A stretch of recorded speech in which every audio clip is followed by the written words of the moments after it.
This is the story of E.T., told by Gertie. To play the story right now, press the flashing forward button. You can move through the story by using the forward and back buttons. You can switch between playing the story or reading it yourself by clicking the Mode button. Click the Pause button to make the story pause or run. You can choose which scene to play by using the Scene selector. You can quit at any time by pressing the Quit button. So press the flashing forward button and let's begin now.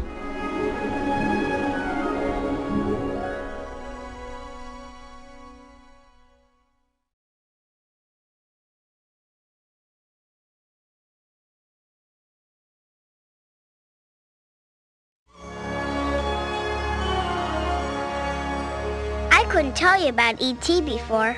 Elliot said it had to be a secret because it was probably the most important thing that ever happened. I couldn't even tell Mom.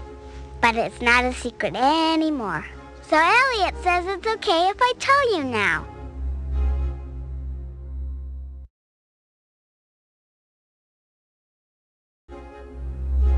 It was almost Halloween, and I was in the kitchen trying to find out what everybody was dressing up like.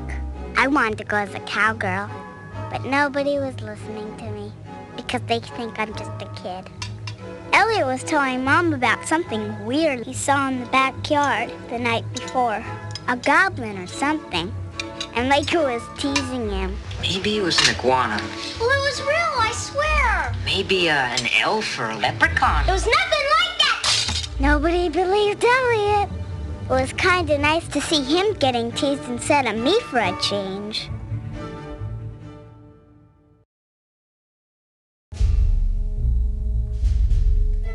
The next day when I get home from nursery school, I heard Elliot and Michael upstairs. I rushed into Elliot's room to show him my art project. And there was the goblin!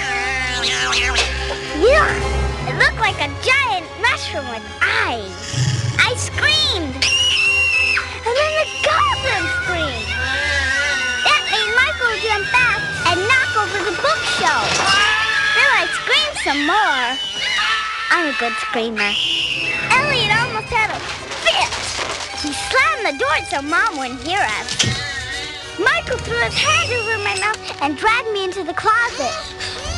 The hysterical goblin ran in after us, screaming all the way.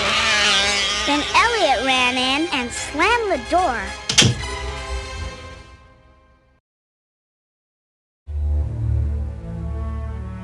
Now I had time to look at the goblin calmly. He was smaller than me, but had long fingers and a squashy body and big buggy eyes. It looked like this big turtle without a shell. Grossed me out. Elliot could see I was still real scared. He won't hurt you, Gertie. I'm keeping him. Is he a boy or a girl? He's a boy. But look, you can't tell. Not even Mom. Why not? Because, grown-ups can't see him. Only little kids can see him. Give me a break. I may be little, but I'm not stupid.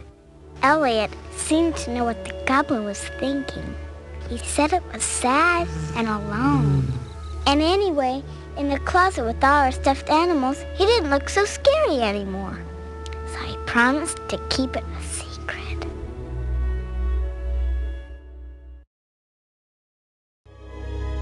Elliot could tell that the goblin was hungry. So that night, we sneaked some food upstairs and watched it eat. He used his funny long fingers to pick up the food. Ugh, I wrinkled my nose. Is he a pig? He sure eats like one. I also brought the goblin a geranium flower in a pot. It made him happy. I guess it made the flower happy too, because it bloomed right in front of our eyes.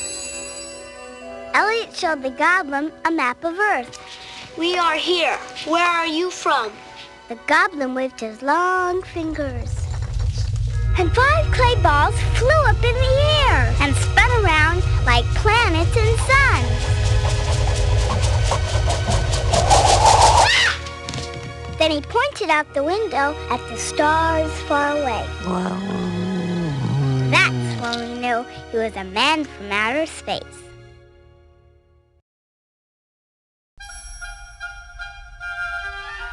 Michael said a man from outer space was called a extra-terrestrial. But Elliot just called him E.T. I like that better. It's easier to say. One day, I came home from school and found E.T. all by himself.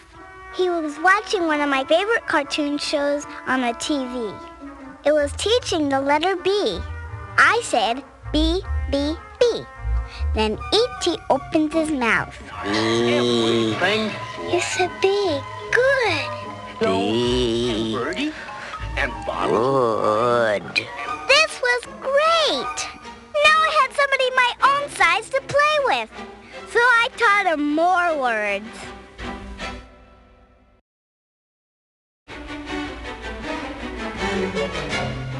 I took E.T. up to my room for a dress-up tea party.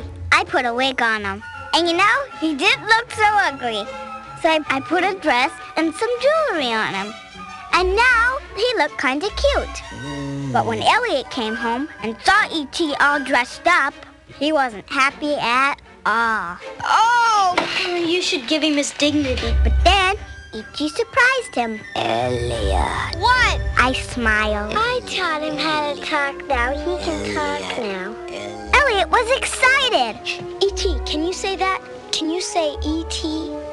E.T. E.T.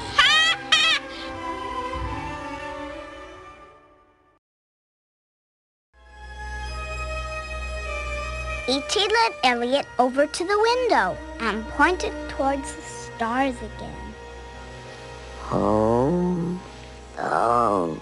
E.T. Phone home. Elliot could tell E.T. was homesick.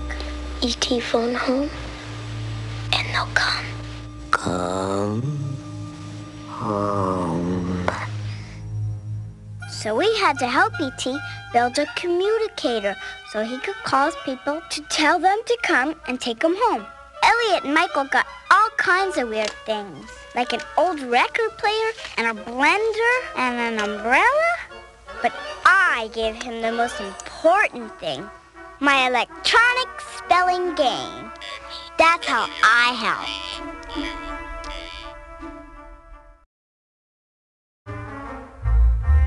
I helped to get on Halloween night. Elliot and Michael dressed E.T. up in a ghost sheet. Everybody thought E.T. was me. That's how we sneaked E.T. out of the house past Mom. Then Elliot drove E.T. up to the woods on his bike and helped him set up his communicator. When Elliot didn't come home that night, Mom was really worried.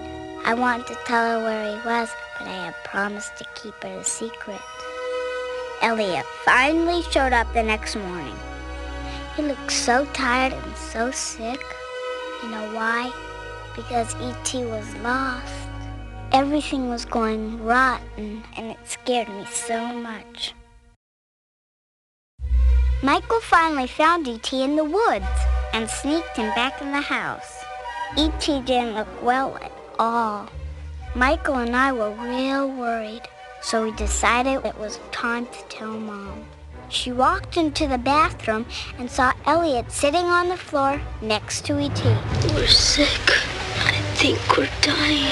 Mom didn't know what E.T. was, so I told her. Man from the moon!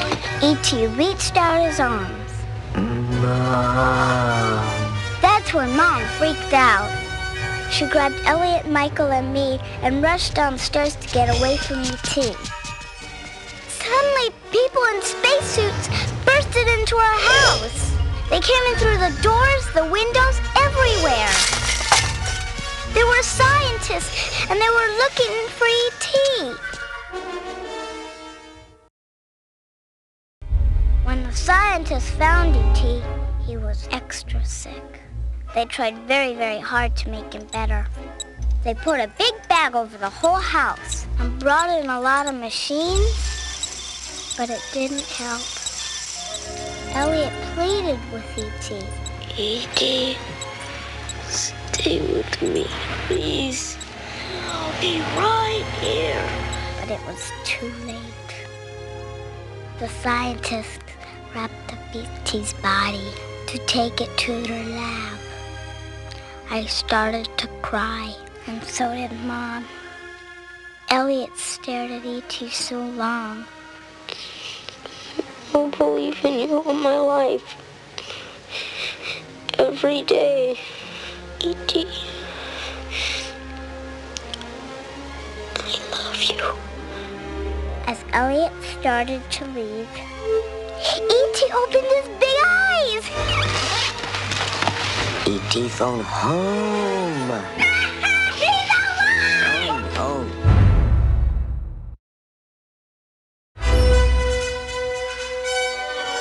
Elliot and Michael sneaked E.T. out of the house. The police and scientists chased him all over the neighborhood.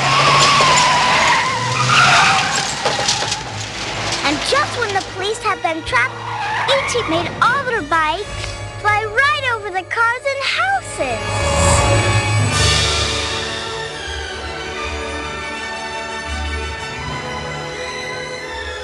I knew where they were going.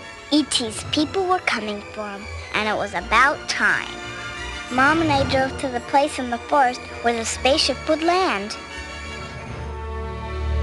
Deep in the woods, we found this huge round spaceship covered with lights. And we all said goodbye to E.T.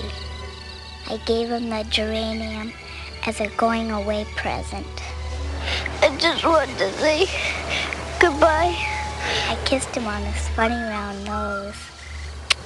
E.T. smiled. Be good.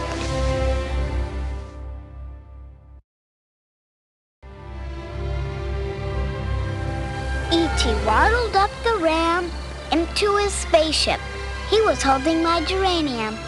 Then the door closed and the spaceship blasted off. E.T. was going home. Every time I look at the stars at night, I think of E.T. I hope he comes back someday.